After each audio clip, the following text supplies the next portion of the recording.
السلام علیکم ورحمۃ اللہ وبرکاتہ۔ معزز سامعین گرامی، ایک نئے سبق کے ساتھ دوبارہ آپ کی خدمت میں حاضر ہیں۔ آج کا جو ہمارا سبق ہے یہ انتہائی اہم سبق ہے جو کہ تشدید کے متعلق ہے۔ یہ ہم پچھلے اسباق میں پڑھ چکے ہیں، اس کے قوانین کے تشدید کس طرح کی علامت جب ہو تو اس کو تشدید کہتے ہیں، اور جس حرف کے اوپر تشدید والا لفظ آ جائے اس کو، جو تشدید والی علامت ہے وہ جس حرف کے اوپر آ جائے اسے مشدد کہتے ہیں، اور تشدید والا جو حرف ہوتا ہے اس کو کس طرح سے پڑھا جاتا ہے اور کتنی دفعہ ملا کے پڑھنا ہوتا ہے، کون کون سے الفاظ ہوتے ہیں جیسے نون ہے، میم ہے، کون کون سے ہوتے ہیں تو ہم نے وہاں پہ غنہ کرنا ہوتا ہے، کون سے الفاظ ہوں تو غنہ نہیں کرنا ہے، اس کے جب ہجے کرنے ہیں تو وہ کس طرح سے پڑھنا ہے، یہ بڑی تفصیل کے ساتھ جو پچھلا اسباق ہیں دونوں جو اس میں بتا چکا ہوں۔ اس کے علاوہ حروف مدہ، حروف جو لین ہیں، کھڑی حرکات ہیں، حروف مستعلیہ ہیں، اور اس کے بعد حروف قلقلہ کا استعمال کس طرح سے کیا جاتا ہے، یہ میں ساری چیزیں ایک ریویژن کے طور پہ بتا رہا ہوں، اور میں یہ ساری چیزیں پچھلے اسباق میں بتا چکا ہوں کہ نون تنوین اور نون ساکن کو کس طرح سے پڑھنا ہوتا ہے۔ میں امید کرتا ہوں کہ پچھلے اسباق کو آپ نے بڑی غور سے سن لیا ہوگا، یاد کر لیا ہوگا۔ آج کا جو سبق ہے وہ ایک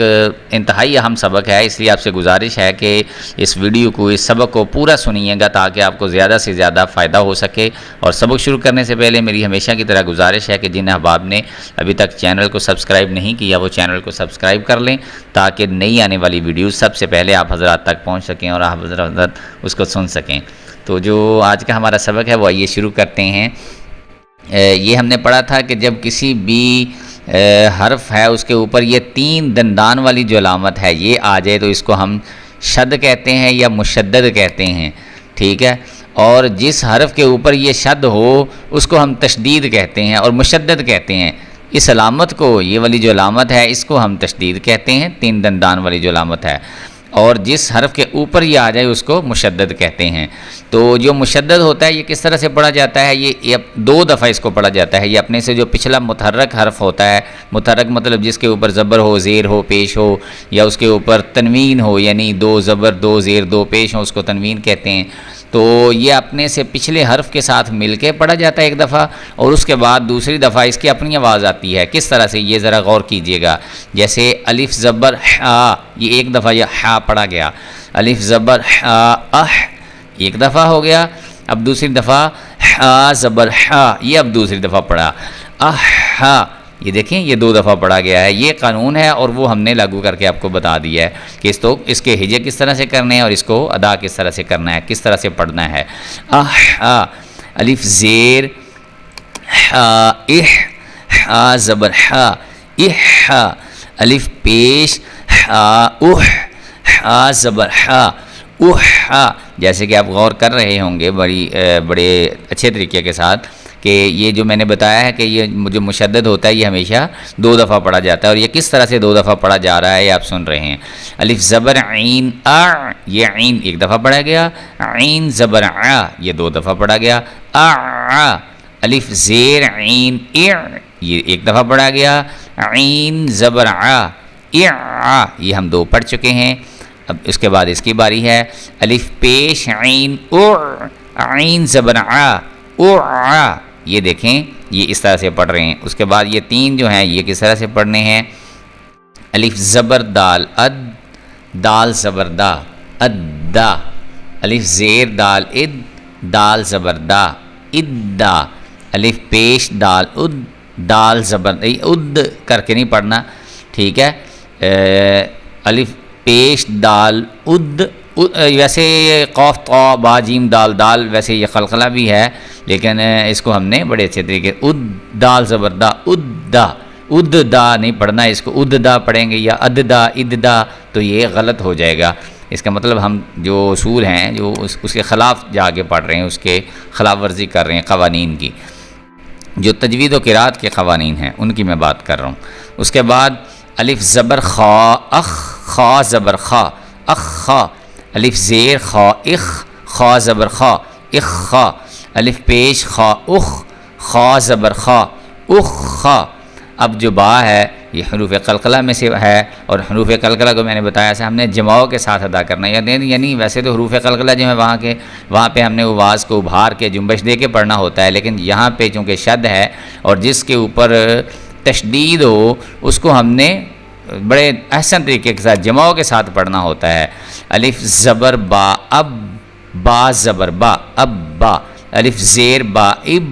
با زبر با اب با، الف پیش با اب،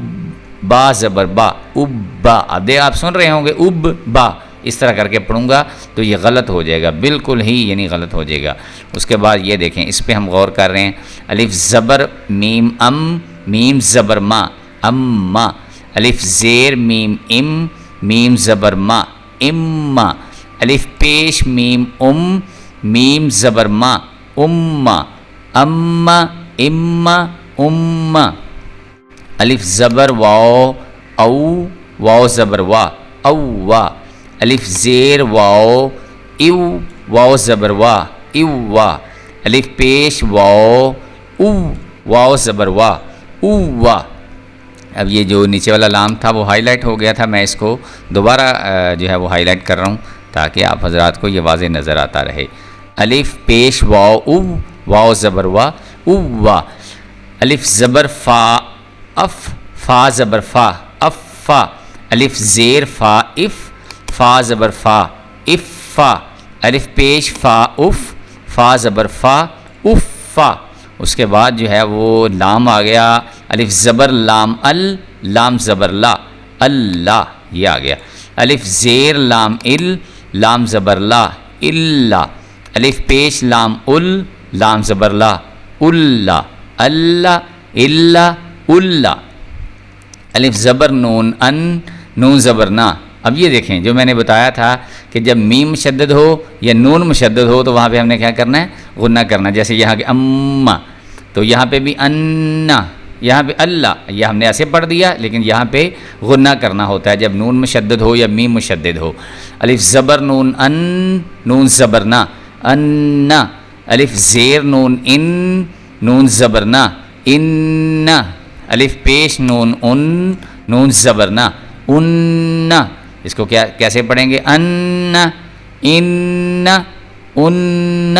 اب یہ دیکھ لیا آپ نے، یہ بس دو چیزیں ہیں جو انتہائی اہم ہیں اس سارے جو سبق میں، وہ آپ نے غور سے یاد کرنی ہے کہ الف اگر میم ہو، میم مشدد ہو اور نون مشدد ہو تو اس پہ ہم نے کیا کرنا ہوتا ہے، اس کو ہم نے غنہ کرنا ہوتا ہے۔ غنہ کا کیا مطلب ہوتا ہے کہ آواز جو ہے اس کو ناک میں لے کے جانا ہے، جس طرح سے ام، یعنی اما ام ما، اس طرح کر کے پڑھ دیں گے تو یہ بالکل غلط ہے، یہ ٹھیک نہیں ہوگا۔ آپ نے غنہ کر کے پڑھنا ہوتا ہے جب میم کے اوپر مشدد ہو یا میم کے اوپر شد ہو یا نون جو مشدد ہو، یعنی نون کے اوپر شد آ جائے تو۔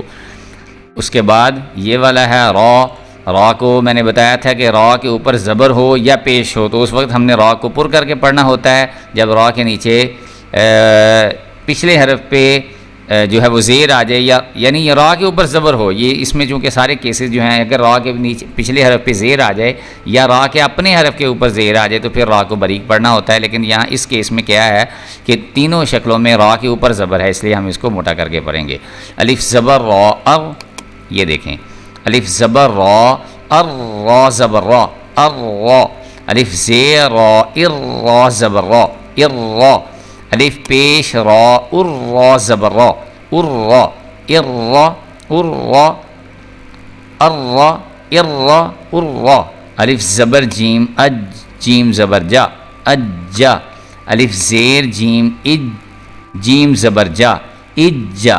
الف پیش جیم اج، جیم زبر جا اج جا اج جا اج جا اج جا۔ اب یہ جیم جو ہے وہ حروف قلقلہ میں سے آ گیا، ہم نے حروف قلقلہ کو ابھار کے پڑھنا ہوتا ہے، ہم اس کو اج جا پڑھیں گے تو یہ غلط ہو جائے گا، جہاں پہ بھی حروف قلقلہ آ جائیں ان کو جماؤ کے ساتھ پڑھنا ہوتا ہے۔ یہ تھے قوانین اور یہ تھا آج کا سبق جو میں نے انتہائی حسن طریقے کے ساتھ آپ کو پڑھانے کی کوشش کی ہے۔ میں امید کرتا ہوں کہ آپ بھی اسی محنت کے ساتھ، اسی حسن طریقے کے ساتھ اس سبق کو یاد کرنے کی بھی کوشش کریں گے، اور اس جو پچھلے اسباق میں نے بتائے ہیں جس میں میں نے ساری چیزیں پڑھائی ہوئی ہیں جو میں ویڈیو کے شروع میں بتا چکا ہوں، آپ ان اسباق کو بھی بڑے حسن طریقے کے ساتھ اور بغور یاد کرنے کی کوشش کریں گے۔ اس کے ساتھ ہی ہمیں اجازت دیجیے، ایک نئے سبق کے ساتھ، ایک نئے ویڈیو کے ساتھ آپ کی خدمت میں دوبارہ حاضر ہوں گے۔ تب تک کے لیے ہمیں اجازت دیجیے اور اپنا بہت زیادہ خیال رکھیے گا اور اسباق کو محنت سے یاد کرتے رہیں۔ السلام علیکم۔